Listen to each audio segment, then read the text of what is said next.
तो one numerical based on standard electrode potential. आपको देखिए इक्वेशन गिवन है Ni/Ni2 positive 1 molarity concentration, salt bridge Ag positive 1 molarity concentration Ag, और E not Ni2 positive slash Ni given है -0.25 volt, E not for Ag positive slash Ag given है 0.80 volt. ठीक, अब आपको निकालना क्या है, ई नॉट सेल निकालना है, मतलब इस रिएक्शन का ईएमएफ निकालना है। अब देखिए अकॉर्डिंग टू सेल, अगर हम सेल की बात करें तो आपको पता है कि अगर आप ये जो एजी पॉजिटिव एजी, ठीक है, जो आपके राइट हैंड साइड होता है यहाँ होती है रिडक्शन, और जो आपके लेफ्ट हैंड साइड होता है इस पर होती है ऑक्सीडेशन, मतलब निकल पर ऑक्सीडेशन हो रही है और जबकि सिल्वर पर रिडक्शन हो रही है। ठीक है, लेकिन हमें यहाँ जो वैल्यूज़ गिवन है, देखिए मैंने आपको कहा था ये चीज़ ध्यान से देखिए, यहाँ जो वैल्यूज़ गिवन है हमें E naught of Ni2 positive slash Ni means nickel electron gain कर रहा है, इसकी रिडक्शन पोटेंशियल गिवन है, और E naught of Ag2 positive Ag इसकी भी रिडक्शन पोटेंशियल गिवन है, मतलब दोनों की जैसे अकॉर्डिंग टू, जबकि आप कहेंगे इस पर तो ऑक्सीडेशन हो रही है, इस पर ऑक्सीडेशन हो रही है, बट हमें ऑलरेडी इसकी रिडक्शन पोटेंशियल गिवन है अकॉर्डिंग टू IUPAC सिस्टम। इसलिए जब आप ई नॉट सेल निकालेंगे तो फॉर्मूला हमारा क्या था, E naught cell is equal to E naught of cathode minus E naught of anode, यही फॉर्मूला था। अब यहाँ पर ई नॉट ऑफ कैथोड क्या है, ये इसकी रिडक्शन पोटेंशियल है, और एनोड की भी क्या है, रिडक्शन पोटेंशियल, दोनों गिवन है, तो वैल्यू सीधा पुट कर दीजिए, क्या वैल्यू आ जाएगी, कैथोड किधर है, सिल्वर पे, तो 0.80 माइनस एनोड कहाँ है, निकल पे है, तो -0.25, मतलब ये आ जाएगा 0.80 प्लस 0.25 मीन्स आपका आंसर आ गया 1.50 वोल्ट, ये आपका आ गया standard electrode potential for this cell. अब देखिए नेक्स्ट एग्जांपल है हमारे पास, इसमें है आपके पास Zn/Zn2 positive 1 molarity, again standard condition, salt bridge Cu2 positive 1 molarity slash Cu। ये जो सेल है ये एक्चुअली डैनियल सेल है। ठीक है, हमने एग्जाम्पल पीछे किया था, डैनियल सेल होता है जिसमें हम जिंक एंड कॉपर का यूज़ करते हैं, और इसकी ई नॉट की वैल्यूज़ गिवन है, E naught for Zn2 positive slash Zn -0.76 volt, and E naught for Cu2 positive slash Cu 0.34 volt. Again same copper पे, क्योंकि यहाँ पर ये आपके राइट हैंड साइड है, राइट पर रिडक्शन होती है, तो कॉपर पर रिडक्शन हो रही है, और जिंक पर ऑक्सीडेशन हो रही है, जैसा कि हम स्टैंडर्ड सेल में लेते हैं। हमें क्या निकालना है, हमें निकालना है E naught of cell. E naught of cell के लिए फॉर्मूला क्या था, E naught of cathode minus E naught of anode. अब कैथोड और दोनों क्या होगा, दोनों का लेंगे again reduction potential.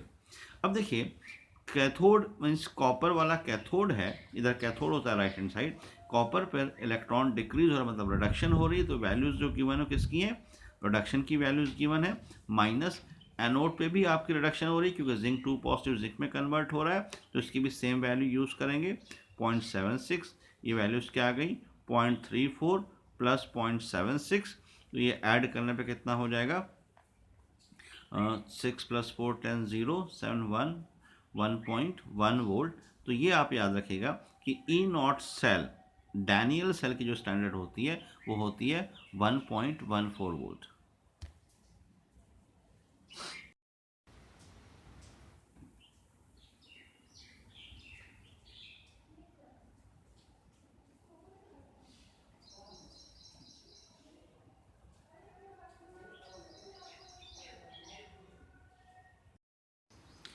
Next numerical on electrode potential, देखिए गिवन है आपको magnesium 2 positive 1 molarity salt bridge Cu2 positive 1 molarity slash Cu।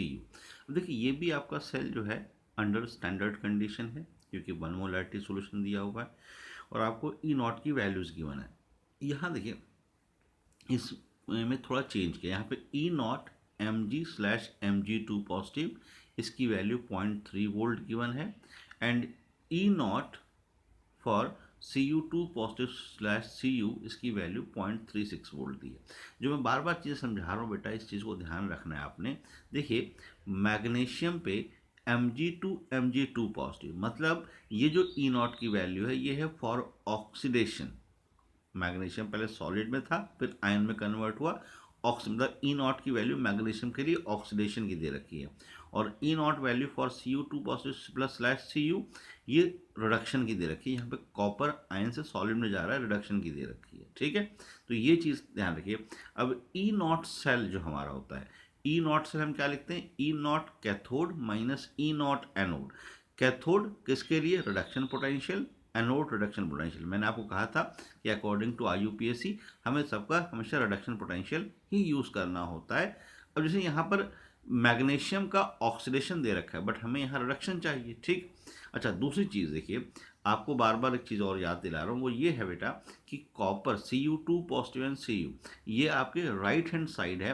Right पे हमेशा रिडक्शन होती है, और जिस पर रिडक्शन होती है उसको हम यूज़ करते हैं एज अ कैथोड। इसको यूज़ करते हैं एज अ कैथोड, और जिस पर ऑक्सीडेशन होती है इसको यूज़ करते हैं एज अ एनोड। तो कैथोड और एनोड याद रखना है आपने। ये आपका कैथोड है, ये एनोड है, ठीक है। तो कैथोड क्या है, कॉपर है। कॉपर पे क्या वैल्यू दे रखी है, रिडक्शन की। हमने लेनी कौन सी थी, रिडक्शन की, तो एज सच लिख लिया 0.36 वोल्ट। एनोड मैग्नीशियम पे है। अब देखिए मैग्नीशियम के हमें चाहिए रिडक्शन पोटेंशियल, गिवन है आपको ऑक्सीडेशन पोटेंशियल, इसलिए यहाँ चेंज किया है। यहाँ चेंज किया, कैसे लिखा, E0 Mg2 positive Mg is equals to क्या आ जाएगा, माइनस में 0.3 वोल्ट आ गया, प्लस का माइनस कर दिया। मैंने आपको बताया था अपोजिट हो जाता है साइन, तो इसलिए यहाँ पर लाकर पुट किया हमने, और पुट करने के बाद क्या हो गया, 0.36 माइनस माइनस 0.3, तो ये ऐड करके 0.66 वोल्ट आ गई। तो ये एक केस, जैसे देखिए आप हर तरह के न्यूमेरिकल्स में आपको समझा रहा हूँ कि वैल्यूज़ क्या गिवन है उसके अकॉर्डिंगली हमने यूज़ करना है। उसके बाद क्वेश्चन नंबर 4 देखिए, यहाँ पर हमने इस फॉर्म में इक्वेशन लिया। अभी तक हम जो ले रहे थे वो हमारी सेल रिप्रेजेंटेशन की फॉर्म में था, अब यहाँ इलेक्ट्रोकेमिकल इक्वेशन की फॉर्म में क्या दे रखा है, जिंक Pb2 पॉजिटिव, ये आपके reactants Zn2 positive Bb। Zinc पर क्या हो रही है, जिंक Zn2 पॉजिटिव में कन्वर्ट हो रहा है, इलेक्ट्रॉन लूज कर। तो इसमें आपको जो इक्वेशन दे रखी है, किस तरह की इक्वेशन है, ये इक्वेशन है जिस पर मतलब जो जिसे हम कहते हैं इलेक्ट्रोकेमिकल इक्वेशन, सेल इक्वेशन। यहाँ देखिए जिंक पर ऑक्सीडेशन हो रही है, मतलब ये एनोड है, और लेड पर रिडक्शन हो रही है, ये कैथोड है। E0 वैल्यू दे रखी है Zn2 positive 0.76, lead E0 for Pb2 positive 0.3। अब अगेन यहाँ ध्यान से देखो, ये दोनों वैल्यूज कैसे दी हैं, जिंक Zn2 पॉजिटिव मीन्स क्या हो रही है, ऑक्सीडेशन 0.76, लेड 2 पॉजिटिव क्या दे रखी है, अगेन ऑक्सीडेशन पोटेंशियल, ठीक है। अच्छा इस सेल को हम चाहें तो सेल रिप्रेजेंटेशन की फॉर्म में भी लिख सकते हैं, जैसे यहाँ लिखा है देखिए, क्योंकि ये याद रखो जिंक पर ऑक्सीडेशन हो रही है, क्या लिखते हैं, Zn/Zn2 पॉजिटिव। स्टैंडर्ड कंडीशन में क्योंकि E0 की वैल्यू दे रखी इसलिए 1 मोलारिटी ले लिया, Pb2 positive 1 molarity slash Pb, यहाँ कैथोड है, ठीक है, ये इस पर। तो E0 cell, again formula same, E0 of cathode minus E0 of anode. अब E0 ऑफ कैथोड, अगेन इसकी क्या लेंगे, reduction potential, reduction potential E0 of cathode. देखो यहाँ जो वैल्यूज हमें गिवन थी वो किसकी वैल्यू थी, वो आपको वैल्यूज गिवन थी बेटे यहाँ पर Zn2 पॉजिटिव, Zn मतलब ऑक्सीडेशन की, जबकि हम यहाँ फॉर्मूले में क्या नीचे लिखते हैं, रिडक्शन की लिखते हैं। तो ये वैल्यूज के साइन अपोजिट करने पड़ेंगे, यहाँ दोनों प्लस साइन में है, आपको दोनों को माइनस करना पड़ेगा। देखिए हमने यहाँ पर रिडक्शन पोटेंशियल पुट करना था, इसलिए -0.13 माइनस एनोड को भी चेंज किया, दोनों का साइन अपोजिट किया, और सॉल्व करके आंसर क्या आ रहा है आपका 0.63 वोल्ट। तो इस तरह से आप वैल्यूज़ को कैलकुलेट कर सकते हैं किसी की भी।